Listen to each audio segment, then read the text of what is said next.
Today, we're going to add multiple light sources to our custom lighting model. Let's go.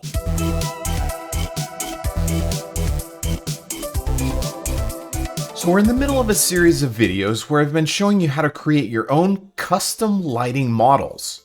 So instead of just controlling the base color, normal, smoothness, and metallic properties, this shader is actually doing the math to calculate the diffuse, specular, and ambient lighting. And the really cool thing about that is that you can customize how the lighting works. Something that typically can't be done in a node-based shader tool like ShaderGraph or Unreal's Material Editor. Ever since I started the series, people have been asking in the comments, how can I make the custom lighting work for multiple light sources? Well, today I'm going to show you.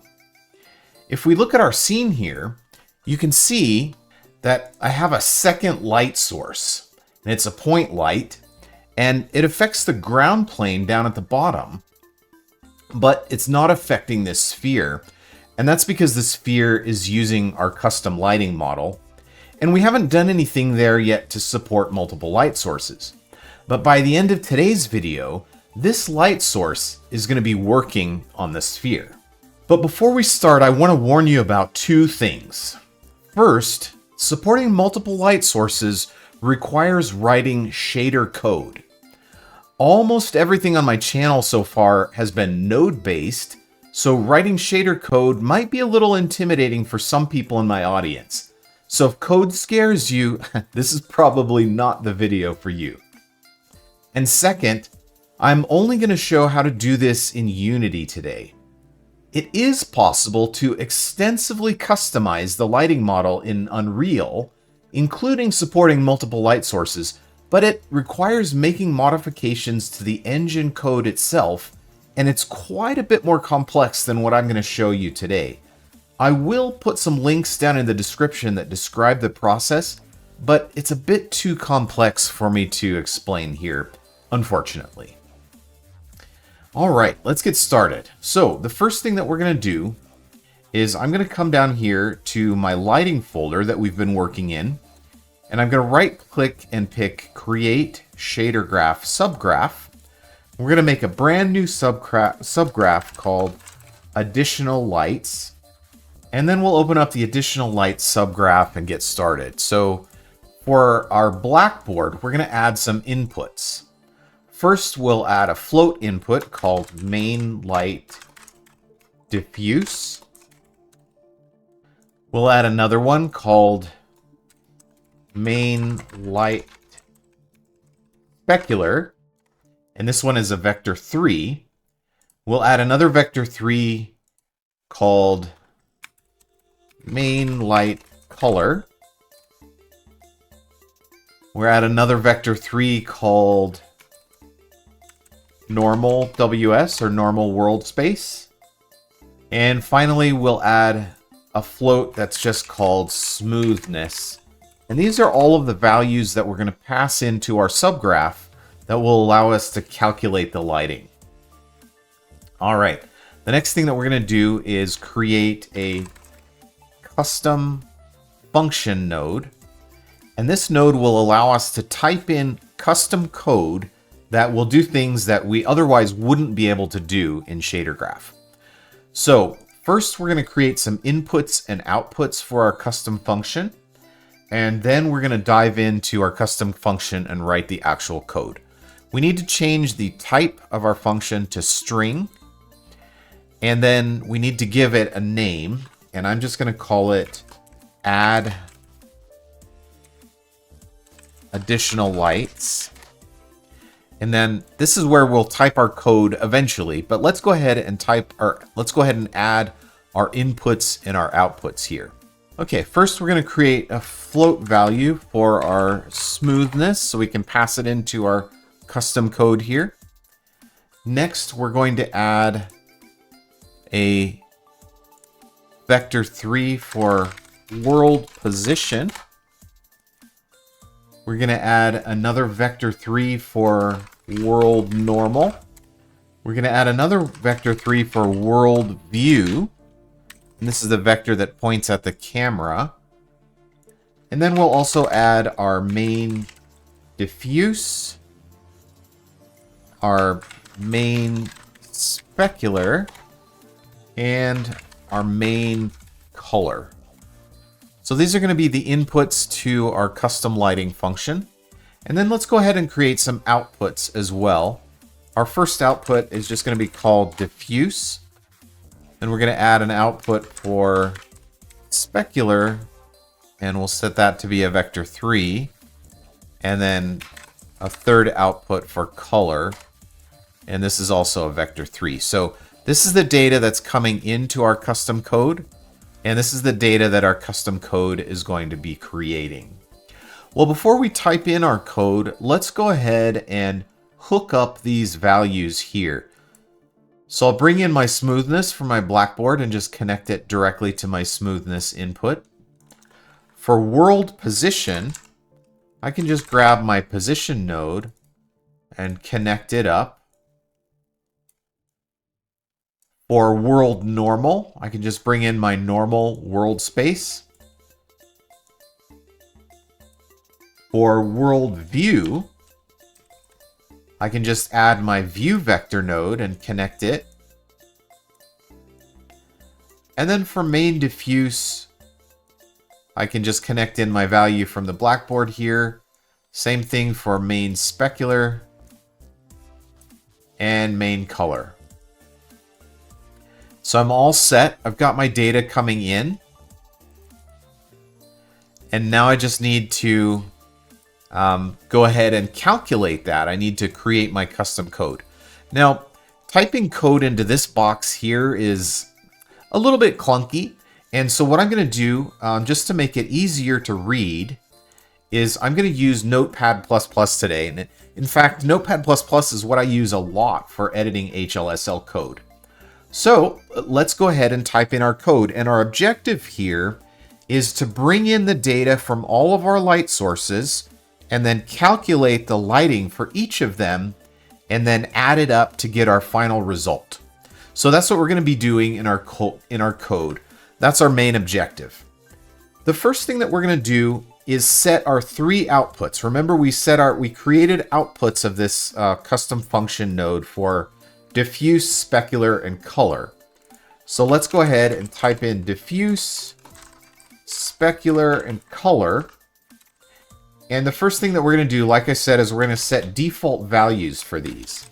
And basically all I'm doing here at the top is I'm just passing through the main diffuse, the main specular, and the color that I passed in already. Now, to create this color value here, I'm going to take my main diffuse, my main specular values, and we'll just add them together.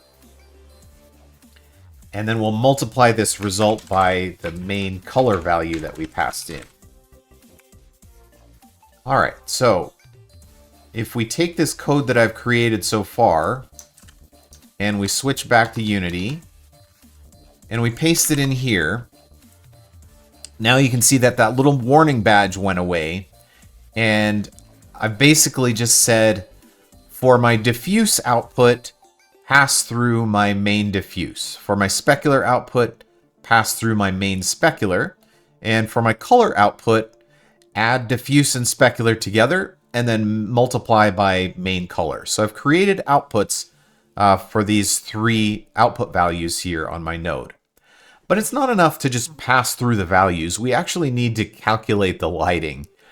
The reason that we pass through the values at the top of our code here is so that we can get a preview. But everything that we do from this point on is going to avoid the preview.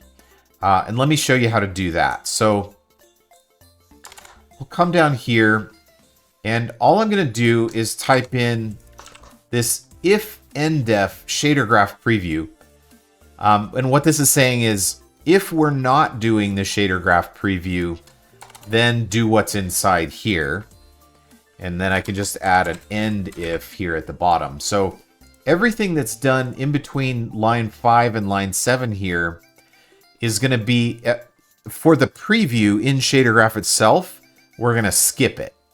And that's because a lot of the functions that we're going to be calling and the code that we're going to be executing in here is not available for the preview. And so we just need to tell it like, hey, the preview is going to be using these values, but if we're not using the preview, then go ahead and do the stuff that's in here.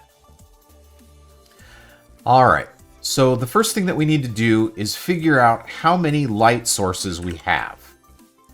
And so I'm going to do that with this next line. And so I'm creating an integer called pixel light count. And then I'm calling a function that's built into URP called get additional lights count. And this will return a value to me that is equal to the number of lights that are affecting my object. Oh, one more thing that I need to mention. I've simplified this code so that it only supports URP forward rendering. If you're using forward plus or deferred, this code won't work for you. But if you are interested in using forward plus, let me know down in the comments. And in a future video, I'll expand what we're doing here so that it works for forward plus as well. But today, just to keep things simple, I'm just writing code for Unity's URP forward rendering. All right, so now that we have the number of light sources we're going to be using, we can loop through each of the lights and calculate the lighting for each of the lights. And the way that we're going to loop through them is with this light loop begin and then light loop end. And basically what this is doing is it's saying for each of the lights in this number of lights that we've calculated here, repeat the code inside here as many times as there are lights that we're supporting. And this light loop begin and light loop end, this is like a macro function that's been defined in Unity's core code already. So we don't need to worry about this. We can just say like light loop begin and it'll do this loop as many times as we have lights. All right, so the first thing that we need to do is get the information that we need for our light sources. So I'm going to add a comment in here just so that we can remember what's happening. And we'll say get light color and direction. So in order to get our light color and direction, first we need to get the index or the identifier value for the light that we're currently working on. So I'm going to say light index equals get per object light index. And again, this is a function that's been defined in URP's core code. And we're passing in this light index value. So when we call this function, this property here, light index, is going to be defined by calling get per object light index. So this will give me the index, and then I can use that index to fetch our lighting information. So our next line of code is going to look like this.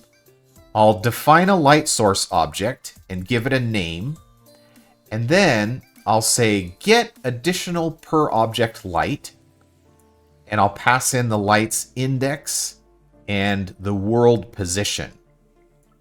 So this is giving me, it's populating this light variable with the information that I need for the light. It's going to give me the color and the direction. So then in the code coming up, I can type light.direction or light.color, and it'll give me the proper values because I fetched them calling this function here.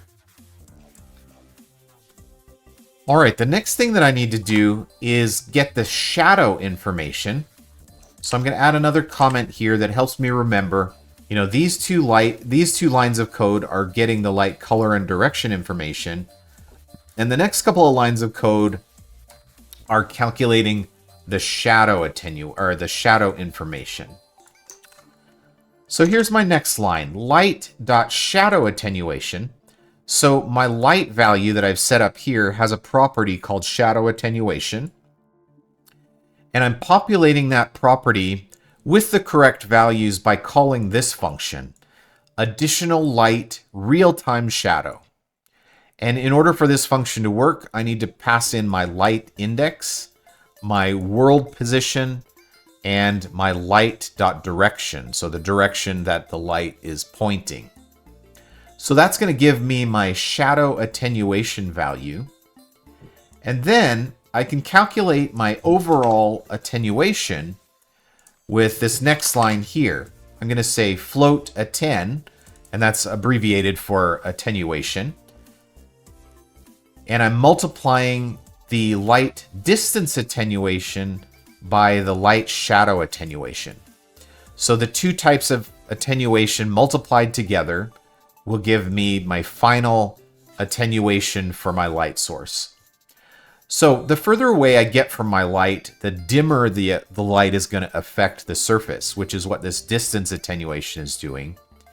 And then this shadow attenuation value that I calculated here is basically the shadows. So I'm multiplying the shadow information by the distance information to get the total attenuation value for the light source. Okay, the next thing that I need to do is calculate my diffuse and specular values for my light. So I'll create another comment here, calculate diffuse and specular. And then we're going to say float n.l equals saturate the dot product of world normal and light direction. So here I'm doing a dot product between the world normal and the direction the light source is pointing, and then I'm saturating the result. And what this is doing is it's calculating how bright the light source should affect the surface based on if the surface is pointing at the light or not. If the surface is pointing toward the light, this is going to give me a value of 1.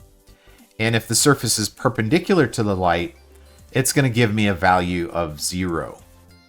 And by using this saturate here, this is pretty much exactly like nodes that we've created.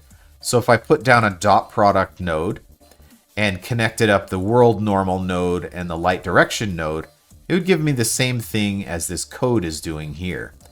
The important thing is that we understand how to translate what the nodes that we're doing into code. So I can just say that like this is the exact same as a dot product node, and this is the exact same as a saturate node. So this is giving me the n.l. And then to compute the final diffuse value, what I can do next is multiply the attenuation value that I calculated there by the n.l value, and that gives me the diffuse. All right, the next thing that I'm going to do is calculate the specular. And so I'm going to say float 3 this specular.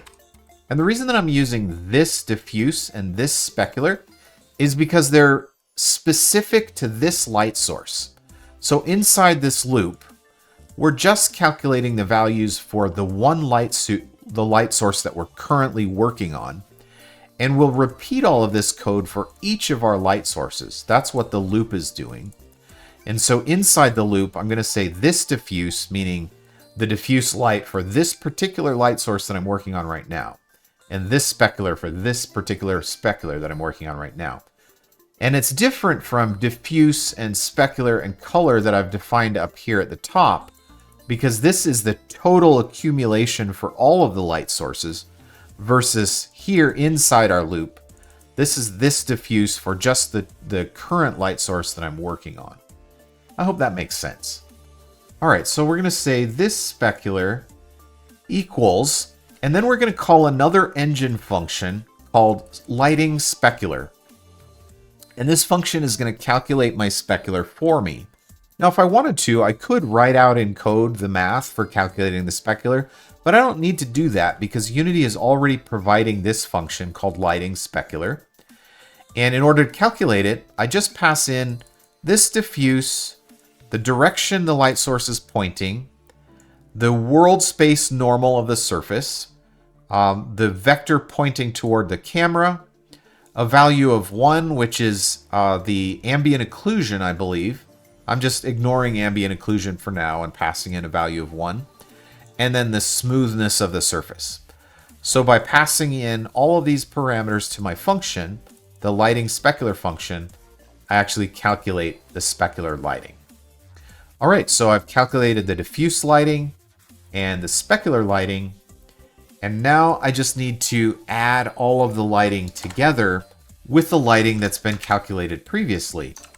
So I'm going to add another comment here called accumulate light, just to remind me that these next couple of lines are going to be adding all of my light up together. So here I'm going to say diffuse, and this is my overall diffuse. And then I'm going to say plus equals this diffuse. So I'm adding the diffuse of the current light source that I just calculated to the total diffuse of all of the light sources together. And I'm going to do the same thing for specular. So the total specular, I'm going to add the specular of this light source that I just calculated with my total overall specular.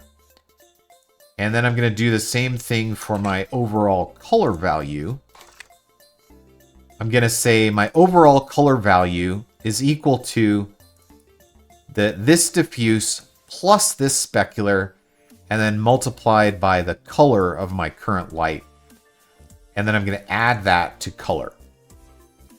All right, and that is my light loop. So for each of my lights, I'm going to get the light information that I need. I'm going to calculate my shadows and attenuation. Then I'm going to calculate my diffuse and my specular. And then I'm going to take what I learned, what I calculated for diffuse and specular, and add it to the overall diffuse, the overall specular, and the overall color. All right, I'm almost done. There's one more thing that I need to do here, and that is if I have multiple light sources and they're all contributing to the brightness of my surface, what's going to happen is the value is going to add up to more than 1, which means my lighting is going to get blown out. Now, if I had a more advanced renderer that did like automated exposure adjustments, then that wouldn't really be a problem because my post-processing would automatically adjust my exposure. But in URP, we don't have that automatic exposure adjustment, and so we need to do the exposure manually. And so that's what I'm going to do next.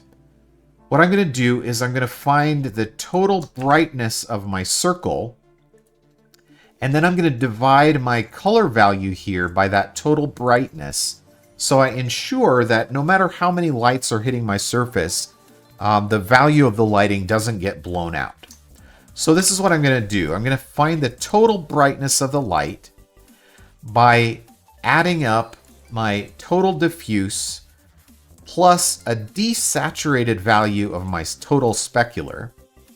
So this is like a grayscale. I'm converting my total specular to grayscale by doing this dot product here.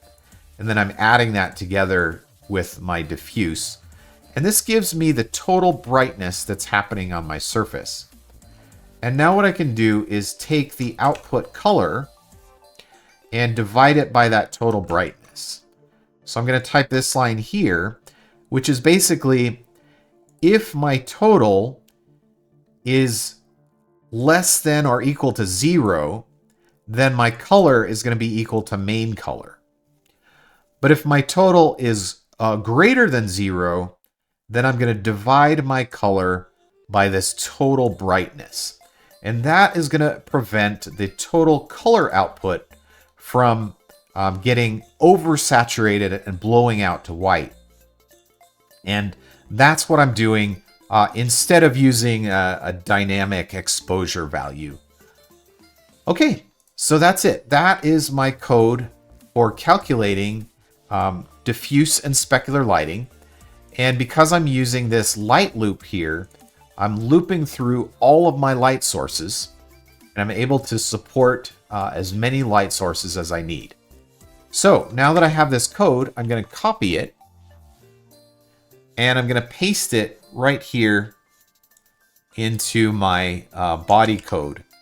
Now you can see why we did it in Notepad, because it's kind of cramped in this box here. But if I just copy and paste it, now I've got that code, but I was able to create it in a little bit nicer environment. All right, so the last thing that we're going to do for our subgraph here is create some output values. I'll go ahead and create output values that match the output of my custom function. So first I need a diffuse output, and this is going to be a float. And next I need a specular output, and this is going to be a vector 3. And then finally I need a color output, and this is going to be a vector 3. So now I can just hook up my diffuse, my specular, and my color, and I should be good to go if I've done everything correctly. Now I can combine my additional light subgraph with the rest of the shader that we've already created in previous videos to be able to support multiple light sources. All right, so let's switch back to our simple lighting here. So this is the simple lighting subgraph that we've created already. We're calculating our specular here and our reflectance. We're calculating our diffuse here, and then down here at the bottom, we're creating our ambient. So let's go ahead and bring in our additional lights subgraph. So here's our additional light subgraph, and we need to plug in our values. So our main light diffuse is coming from right here. Our main light specular is coming from right here. Our main light color is coming from right here. This is what we did last week in last week's video, so I can just plug that in. Our normal in world space is coming from right here, so I can plug that in. And our smoothness is just coming from our blackboard, so I can bring that value in and plug it in. Okay, so now we're calculating our specular for our main light here, and then passing that into our additional lights to calculate the specular, the diffuse, and the color for all of the additional lights. So now we need to hook up the rest of this. So we're going to rearrange things just a little bit here. I'm going to take this multiply where we're calculating our base color using our metallic, and I'm going to bring it up here and pass our diffuse into that. And then here we have our specular value coming out. And I'm going to go ahead and add our specular to our diffuse, just like that. And then we're going to multiply the result of all of this by our light color, just like that. And then we can take our ambient value that we're calculating here and pass that in like that. And so now we've integrated our additional lights subgraph into the rest of our graph. So we're combining the diffuse and the specular, and then we're adding them together, and we're multiplying by color, and then we're adding in the diffuse, and we're outputting the result. All right, so let's save all that and see what the resulting image looks like. All right, so this is what I'm getting from my result, and I think it's fairly obvious that there's a problem here. Generally, what I'm looking at, when I can see these little black dots surrounded by bloom that's blown out, is my shader is computing some nans, or values that are not a number. And what that means is usually I'm dividing by 0 somewhere. So let's go back and take a look at what we're doing and see if we can figure out the problem. So inside this shader code here, I'm calling this lighting specular function, and I'm passing my smoothness into it. But what this value actually wants is specular power. We took a look at the custom lighting model a couple of weeks ago where we used the power and we raised our specular to a power of something. So let's go back and look at our specular graph here. Here's where we're calculating specular. And our smoothness is using this adjust smoothness node to compute our specular power. So what we need to do is take this adjusted smoothness value and pass it in as well instead.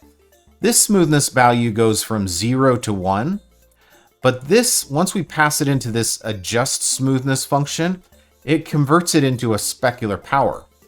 So what I can do is, instead of passing smoothness in here, I can just pass in my adjusted smoothness like this. And that will prevent, so the reason that these nan values are happening here and my bloom is getting blown out is because in those particular areas, my smoothness value is 0. And that's causing a divide by 0 to happen. So by passing in this adjusted smoothness value instead, that's clamping it and preventing it from being 0. So if we save that and switch back to our scene again, aha! Now you can see that I've got my light source here, and my light source is now affecting my model. So I've created a custom lighting shader graph that supports more than one light source. And the cool thing about this is, in my custom lighting here, I'm computing my own specular, my own reflectance, my own diffuse, and my own ambient. And I can do whatever math I want there. But then also, inside my additional light source subgraph here, in this code, I can make this code match what I did in the graph for my main light source for all of the additional light sources. And in that way, I'm basically computing my own light data for any and all light sources that I want to support. So I can support not just the main light source with custom lighting, but I can also support additional light sources with custom lighting as well. And so now, in my graph here, I have control over exactly how the lighting works in my project. And I don't know about you guys, but I think that that is just super cool. What I'd like to do next is explore some different types of custom lighting. So up until now, we've just been doing pretty much the standard, traditional, specular, diffuse, and ambient light. And we're not doing anything special particularly, but we could be doing a lot more. So let me know down in the comments what kind of custom lighting you'd like to see. I know I've been thinking about maybe doing a toon shader and maybe doing a shader that does where the whole scene is black and white, but where the point lights add color to the scene. We could do that. We could do a lot of different things with custom lighting. So let me know down in the comments what type of custom lighting you'd like to see and where we should take this series next. It's really open-ended because there's so much that we can do with customized lighting in Shader Graph in Unity and also in Unreal. So let me know down in the comments what you'd like to see. And thank you for watching this tutorial, especially those of you that stayed all the way for the end. I know it was kind of dry because we were doing lots of code today, but the result and what we're able to achieve is really powerful in that we can support multiple light sources in our custom lighting model now. Anyway, thanks for watching, everybody. Have a great week, and we'll see you back here next week.